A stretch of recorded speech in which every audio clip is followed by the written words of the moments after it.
Hello students, எல்லாத்துக்கும் வணக்கம். இது நம்ம சேனல் ஷகான் டாப்போஸ். இந்த வீடியோ என்ன பார்க்க போறோம் அப்படின்னா, டிஎன்பிஎஸ்சி குரூப் 4 நிறைய மாணவர்கள் இன்னைக்கு வந்து படிக்க ஆரம்பிச்சிருக்காங்க. நம்மளுடைய ஆன்லைன் வகுப்பை பார்த்தீங்கன்னா கிட்டத்தட்ட வந்து நிறைய மாணவர்கள் இங்கே வந்து அவங்களுடைய ஐடியாஸ் வந்து நிறைய கேட்டிருக்காங்க. எப்படி படிக்கலாம் என்னங்கிற ஐடியாஸ் கேட்டு அவங்களுக்கு சொல்லியிருக்கக்கூடிய அந்த கைட்லைனை கரெக்டாக ஃபாலோ பண்ணிட்டு இருக்காங்க. ஏன்னா நம்மளுடைய அகாடமி அப்படிங்கிறது நாமக்கல் டிஸ்ட்ரிக்ட் பரமத்தி வேலூர் பஸ் ஸ்டாண்ட்லேருந்து ஒரு 2 மினிட்ஸ் வாக்கபிள் டிஸ்டன்ஸில் இங்கே பிளேஸாக இருக்குது. நிறைய மாணவர்கள் தமிழ்நாடு முழுக்க நம்மளுடைய ஆன்லைன் வகுப்பில் அது ஷார்ட் அண்ட் சிஓஏ டிஎன்பிஎஸ்சி ஆகட்டும் சிறப்பாக பயன்பட்டு வராங்க. ஓகேங்களா? அந்த வகையில் டிஎன்பிஎஸ்சி படிக்கக்கூடிய மாணவர்கள் இன்னைக்கு எதுவுமே நான் படிக்கல சார், இப்போதான் ஆரம்பிக்க போகிறேன் அப்படிங்கிற ஸ்டூடெண்ட்லேருந்து நான் படிச்சிருக்கேன் சார், நான் ரிவிஷன் பண்ணணும் அப்படிங்கிற எல்லா ஸ்டூடெண்ட்டுக்கும் கிளாஸஸ் ஏற்ற முறையில் நாங்கள் பண்ணி கொடுத்துருக்கோம். சரிங்களா?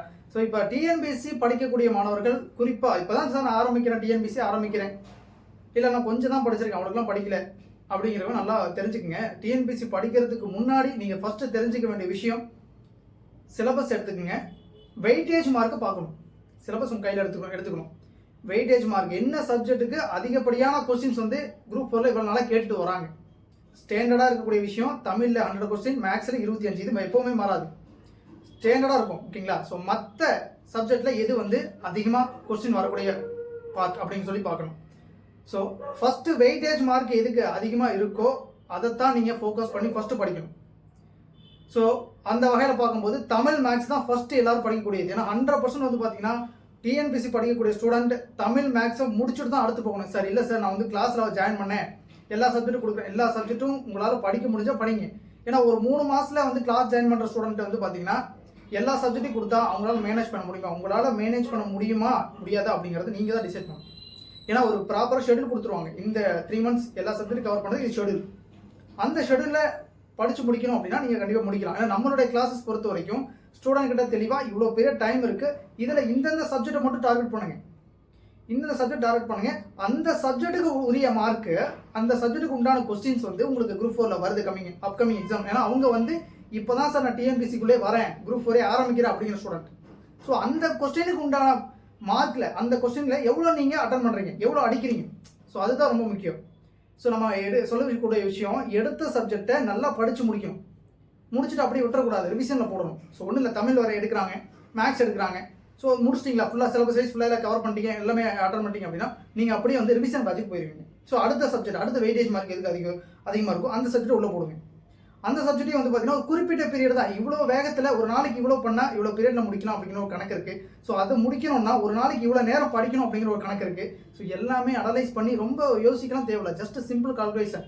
ஏன்னா இப்போ என்ன அப்படின்னா எல்லாத்தையும் நம்ம படிக்கணும்னு முயற்சி பண்ணி டைம் இருக்கிறது, அதாவது நேரம் இருந்தால் இந்த 3 மந்த்ஸில் ஒரு கிளாஸ் ஜாயின் பண்ணிட்டீங்கன்னா சம்திங் எல்லா சப்ஜெக்ட்டையும் கொடுக்குறாங்க அப்படின்னா படிக்கிறவங்க படிச்சிருவாங்க.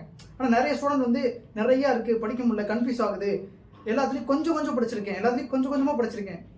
கம்பல்சரி ஒரு சப்ஜெக்ட் படித்தா ஃபுல்லாக முடிச்சிருங்க. அப்போ தான் வந்து அது இதுக்கு இல்லைனாலும், இந்த குரூப் 4 இல்லைனாலும் அடுத்த குரூப் 4 கம்பல்சரி 100% அது யூஸ் ஆகும். ஏன்னா உங்களுக்கு வந்து படித்து முடிச்சுட்டீங்க அப்படின்னு எப்போ சொல்லணும்னா, ஒரு தமிழில் 100 கொஸ்டின் வருது அப்படின்னா 95 எப்போ கம்பல்சரி எடுத்தேன், எப்படி கேட்டாலும் நான் வந்து 95 எப்போ கம்பல்சரி எடுத்துருவேன், அதுதான் வந்து படிக்கிறது கிடையாது. மேக்ஸ் 25 எப்படி கேட்டாலும் நான் ஒரு 20 to 23 கண்டிப்பாக எடுத்துருவேன், அதுதான் படித்து முடிச்சதுக்கு அடையாளம். இந்த லெவலுக்கு நீங்கள் வந்துட்டு தான், சரிங்களா, இந்த லெவலுக்கு வந்துட்டா தான் இந்த சப்ஜெக்ட் நமக்கு கவலை இல்லை, நான் படிச்சுட்டேன் அப்படின்னு சொல்ல முடியும். நான் ஓரளவுக்கு படிச்சிருக்கேன் அப்படிங்கிறது எப்போவுமே கை கொடுக்காது. கண்டிப்பாக நீங்கள் எங்கே படித்தாலும் கண்டிப்பாக இதை மனசில் வச்சுக்கோங்க. வெயிட்டேஜ் மார்க் எதில் அதிகமாக இருக்கும் அந்த சப்ஜெக்டில் நீங்கள் வெல் குவாலிஃபைடாக இருக்கணும். சரிங்களா?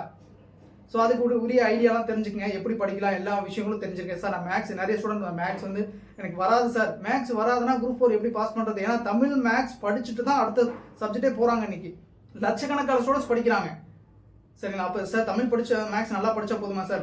தமிழ் மேக்ஸ் நல்லா படிக்கிறவங்க லட்சக்கணக்கில் இருக்காங்க. ஜிகேல நீங்கள் எவ்வளோ மார்க் ஸ்கோர் பண்ணுறீங்களோ அதுதான் உங்களுக்கு வேலை வாய்ப்பை ஏற்படுத்தி கொடுக்கும். ஃபஸ்ட்டு குரூப் 4 நான் படிக்க ஆரம்பிச்சுட்டேன் அப்படின்னு சொல்லணும் அப்படின்னா தமிழ் மேக்ஸ் முடிச்சாதான் நீங்கள் குரூப் 4க்கு படிக்கவே ஆரம்பிக்கிறீங்க. மைண்டில் வச்சுக்கோங்க, தமிழ் மேக்ஸ் என்னைக்கு நீங்கள் முடிக்கிறீங்களோ அன்னைக்கு தான் காம்படிஷனுக்குள்ளே உள்ள வரீங்க. இதுதான் ஃபிக்ஸ்டு.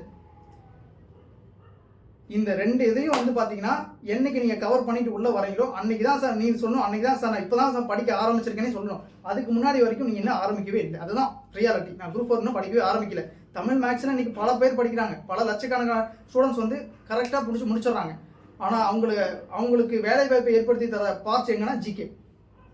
சரிங்களா? இந்த மாதிரி மைண்ட் செட்டில் நீங்கள் படிச்சிங்கன்னா ஒவ்வொரு சப்ஜெக்டாக நீங்கள் எடுத்து முடிச்சுட்டு அதை ரிவிஷன் பண்ணிக்கிட்டே வந்தீங்க அப்படின்னா உங்களுடைய அந்த அந்த மார்க் மினிமம் குவாலிஃபை மார்க் இருக்கு இல்லையா, அதாவது பார்த்தீங்கன்னா நான் ஒரு தடவை எக்ஸாம் அட்டன் பண்ணால் கண்டிப்பாக இவ்வளோ கொஸ்டின் அடிப்பேன் அப்படிங்கிற அந்த ரேஷியோ வந்து இன்க்ரீஸ் ஆகும். சரிங்களா, யோசிச்சு பாருங்க. இல்லை நீங்கள் எந்த மெத்தட் யூஸ் பண்ணாலும் சரி, நிறைய வகுப்புகள் இருக்குது, உங்களுக்கு ஏகப்பட்ட ஐடியாஸ், நிறைய மெத்தட் சொல்லிக் கொடுக்கலாம். எல்லாமே யோசிங்க, எது உங்களுக்கு சரியாக இருக்கும். நான் சார் நீங்கள் சொல்கிறது ஓகே சார், நான் இதை எதன்படி போகிறனாலும் போகலாம். ஸோ நம்மளுடைய கிளாஸில் வந்து ஒவ்வொரு சப்ஜெக்டாக தான் நாங்கள் டார்கெட் கொடுத்துட்ருக்கோம். வெயிட்டேஜ் மார்க் எதுக்கு அதிகமாக இருக்கோ அதை பேஸ் பண்ணி தான் நாங்கள் வந்து ப்ராக்டிஸ் கொடுத்துட்ருக்கோம். ஓகேங்களா, நம்மளுடைய கிளாஸ் இணைஞ்சு படிக்கனாலும் படிக்கலாம், நேரம் இருக்க வேண்டும். சரிங்களா, கண்டிப்பாக டைம் இருக்கணும்ப்பா. எதுவாக இருந்தாலும் சரி. நம்ம இன்னைக்கு வந்து பார்த்தீங்கன்னா ஷார்ட் அண்ட் சிஓஏ எல்லா கோர்ஸும் தமிழ்நாடு முழுக்க ஸ்டூடெண்ட்ஸ் படிச்சுட்டு தான் இருக்காங்க. ஆனால் எல்லா ஸ்டூடெண்ட்டையும் டைம் இவ்வளோ ஆகும், உங்களுக்கு டைம் இருக்கா படிங்க. இதுதான் எங்களுடைய ஓப்பன் டாக். ஓகேங்களா, ஸோ டைம் இருந்தால் ஜாயின் பண்ணிக்கலாம், இல்லைனா டைம் ஏற்படுத்திட்டு வாங்க. டைமை ஏற்படுத்திட்டு அதுக்கப்புறம் வாங்க ஜாயின் பண்ணிக்கலாம். சரி, ஏன்னா கோர்சஸ் ஆரம்பிச்சிச்சுன்னா அதில் வந்து நீங்கள் நினச்சி வந்தது நல்லா படிக்கணும் அப்படின்ற அது முழுமை பெறணும் அப்படின்னா அதுக்கு உரிய நேரம் மட்டும் உங்களிடம் இருந்தால் போதும். சரிங்களா, ஸோ அதுக்கு நாங்கள் முன்னாடி இனிஷியலாக எல்லா விஷயங்களும் சொல்லிடுவோம். சரிங்களா, ஸோ அது வந்து ஓப்பன் டாக்கில் வேறு எதுவும் இல்லை. கண்டிப்பாக நீங்கள் வந்து படிக்க ஆரம்பிக்கிறீங்கன்னா ஐடியா வேணும், ஐடியா கேதர் பண்ணுங்கள். எப்படி படிக்கலாம், எப்படி போகலாம் அப்படிங்கிற அந்த ஐடியா வேணும். ஏன்னா நம்ம ஸ்டூடெண்ட் நம்மக்கிட்ட ஜாயின் பண்ணுறாங்கன்னா இதை படிங்கம்மா, இதை முடிச்சுட்டு ரிவிஷன் போகலாம், அடுத்த ஸ்டெப்ட்டு இதை ஆட் பண்ணிக்கலாம். அதே நேரத்தில் இந்த 3 மாதத்தில் வந்து எவ்வளோ முடிக்க முடியும் என்னங்கிறது நாங்கள் உண்டான சொல்லிடுவோம். புரியுதுங்களா, ஸோ ரியாலிட்டி என்னவோ சொல்லிடுவோம். இதில் டார்கெட் பண்ணுற விஷயத்த எப்போவுமே விடக்கூடாது. இந்த 3 மாதத்தில் என்ன சப்ஜெக்டை டார்கெட் பண்ணுறீங்களோ அந்த சப்ஜெக்ட்டுக்குரிய மார்க்கு வாட்டவர் நீங்கள் குரூப் 4ல் மற்ற சப்ஜெக்டையும் மார்க் ஸ்கோர் பண்ணலாம், அது நம்ம கணக்கிலே வராது. ஏன்னா அது ஃப்ளூக்கில் அடிக்கிறது. நம்ம படித்த சப்ஜெக்ட்டுக்குரிய மார்க்கில் எவ்வளோ ஸ்கோர் பண்ணுறோம் அது ரொம்ப ரொம்ப முக்கியம். ஒவ்வொரு குரூப் 4லையும் சம்திங் நான் இது ப்ரீவியஸாக நான் எழுதியிருக்கேன், மார்க் ஸ்கோர் பண்ணியிருக்கேன், ஒரு கொஞ்சம் மார்க்கில் போயிடுச்சு அப்படின்னா என்ன சப்ஜெக்டில் போயிடுச்சு, எதனால் போச்சு, இது எல்லாமே கரெக்டாக பார்த்துட்டு அதுக்கேற்ற முறையில் படிச்சிங்கன்னா கண்டிப்பாக வரக்கூடிய குரூப் 4 அடிக்க முடியும். போன குரூப் 4 நான் வந்து நிறைய ஸ்டூடெண்ட்ஸ் வந்து ஒரு ஸ்டூடெண்ட் வந்து நான் வந்து 160 சம்திங் 64 சம்திங் மார்க் எடுத்தேன் சார், எனக்கு வந்து கொஞ்சம் கவுன்சில் வரைக்கும் போயிடுச்சு. ஓகேப்பா, தமிழ் எவ்வளோ மார்க் எடுத்தீங்க? 86. தமிழ் வந்து பார்த்தீங்கன்னா 86 தான். அங்கே ஒரு 14 மார்க் காணும். மேக்ஸில் வந்து பார்த்தீங்கன்னா ஒரு 17 ரேஞ்சு, 17-18 ரேஞ்ச் சம்திங். அங்கே ஒரு பார்த்தீங்கன்னா ஒரு 7 மார்க் அடி வாங்குது. கிட்டத்தட்ட ஒரு 20-24 மார்க் வந்து பார்த்தீங்கன்னா மேக்ஸு அண்ட் தமிழ்லேயே வந்து அடி வாங்கிடுச்சு. சொல்லக்கூடியது அப்ராக்சிமேட்டாக சொல்கிறேன். ஓகேங்களா, ஒரு 20 மார்க் இது ரெண்டுலேயும் போயிடுச்சு அப்படின்னா அந்த ஸ்டூடெண்ட் வந்து இன்னைக்கு தமிழும் மேக்ஸே வெல் ஸ்டடி பண்ணியிருந்தாரு அப்படின்னா இந்நேரம் அவர் வந்து ஜாப்ல உட்காந்துருக்கலாம். சரிங்களா, ஒரு சிம்பிள் கான்செப்ட், கரெக்டாக யோசிங்க. வெயிட்டேஜ் எதுக்கு அதிகமாக வருதுன்னு பாருங்க, சிலபஸ் வச்சு படிங்க. கண்டிப்பாக அதுக்கு உரிய நேரத்தை ஒதுக்குங்க, ரொம்ப முக்கியம் டைம் அப்படிங்கிறது. கண்டிப்பாக அச்சீவ் பண்ணலாம். சரிங்களா, நன்றி.